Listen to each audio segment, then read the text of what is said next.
Okay, so I saw the film a few days ago, and I wanted to wait and sleep on it a few days before I actually came out with my official review. I have an idea what I already wanted to say, but I kind of want to put the pieces together. I seen the movie weeks ago, the bootleg version, and I told everybody, look, I did not care for this movie one bit. This, and this, X, Y, and Z, this is what, it was the bootleg. And I didn't do my review. I filmed the review, and I never released it. And I said, I want to wait till I see it in the theaters, with the big screen, with the surround sound, with other people around me to get their reaction on what's going on, so I can then give it a proper review. And I'm glad I did, because my opinion of what I saw with the bootleg and my opinion in theaters, totally different. Yes, I saw the bootleg, but it was almost like watching it asleep, because when I seen it in theaters, it was like watching it again for the first time. It was like watching it for the first time. Yeah, I know what certain events were going to happen, but the bootleg was so bad and the image was so horrible that when I seen it in theaters, it was like a first experience. And I'm glad, because I left the movie really, really happy about the film. I enjoyed the hell out of the film. And that's really, when it comes down to it, does it make me happy? The answer is yes. Okay? I don't care about anybody else. I mean, I see people's reviews all over the internet, people that I respect the fuck out of, and they all pretty much gripe about the same thing. And you know what? I don't care about none of it. I seen the movie, enjoyed the fuck out of it, going to see it again tomorrow, and I'm going to go see it again the day after that, because I enjoyed the fuck out of this film. I enjoyed the shit out of the first film. This film takes a shit on the Sam Raimi films. Okay, so with that said, I enjoyed it. Now let's get into the actual film. Now I will warn you, there is going to be spoilers, so you haven't warned. So let's go over the pros and the cons, okay? Pros and cons, because even though I love the hell out of the movie, I'm not going to say the movie does not have problems, okay? My biggest problem in the movie are the bookends. The bookends. You're probably wondering, what the fuck is the bookend? The bookend is the beginning and the end, which holds everything together. The bookends, the front and the beginning, okay? Or the front and the end, whatever.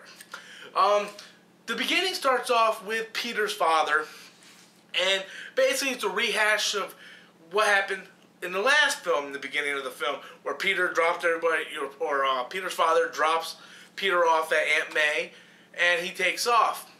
Well, this one, they kind of expand on it more and show the plane crash and everything that's going on. I felt this film, or this scene in this film is irrelevant, because later on in the film, in the subway, they rehashed everything that happens. So, I mean, it's kind of irrelevant, because what happens in that scene gets told to us again in the subway scene. Now, I believe the only reason why they showed the scene again was because they wanted to establish that, yes, there was a plane crash and they died. Because in the first movie, everybody was confused. It was like, did they die? Was the plane crash? What was going on? So this is a confirmed answer saying, yes, it was a plane crash. Personally, I think the movie could have done without this scene. They could have opened it with Spider-Man just falling right to the city, just like the scene after that. I think they could have just jumped right to that. They didn't really need the parents of Peter Parker scene, okay? Am I upset with it? No. I didn't care less. But I just think they really didn't have to have that scene. And then the end scene with the Rhino. Everybody's like, oh, the Rhino scene was so damn stupid, blah, blah, blah, blah. Could they taken the scene out? Yes. It wasn't completely stupid, though. And this is why I'm going to defend this shit. Because this is one movie. This ain't a series of comics. Okay? You cannot end a movie, as much as I want, okay, as much as I agree with everybody, they should have ended the movie after Gwen died, with Spider-Man just not being Spider-Man no more and picking back up in Spider-Man 3. They should have done it, okay? I agree with everybody, but you can't do that. You can't do that in this film, and I will explain why. Little kids watch this shit. Little kids watch this film. Okay, so if you end the movie with Peter not being Spider-Man, all the little kids are going to think it's okay to quit doing whatever you're doing. You know? All the little kids be like, well, shit, Spider-Man quit, so I'm going to drop out of school. You know? It sends a bad message. And in comic books, when Gwen died in the Ultimate Universe, Peter took it hard. He gave up being Spider-Man for an issue, and then eventually he had to go back at the end of that issue to become Spider-Man. In The Amazing Spider-Man, after Gwen died, he hurt for a while, but he came back as being Spider-Man. You have the ability to do those type of stories when you have a monthly issue already established and know it's going to be printed. With a movie, you do not have that. You know, everybody said Spider-Man 4 was guaranteed to come out. And what happened? The last minute, they pulled the plug and they said we're going to reboot it. So don't sit there and automatically assume that just because you end Spider-Man 2 with Spider-Man No More, that you have the ability to go into Spider-Man 3 and pick up the story right where you left off. You do not. There's no guarantees in life that you can do that. Okay? They had to pick it back up. I told everybody from the beginning that the Rhino is going to be a pointless scene. If you didn't watch the trailer and have common sense of where the Rhino scenes were going to take place, then you're a goddamn moron.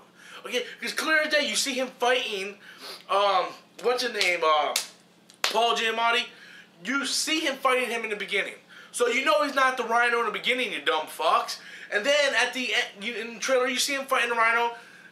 The actual Rhino, okay? You had to know that took place at the end. You think that shit really was going to happen in the middle of the Electro and Goblin stuff? No.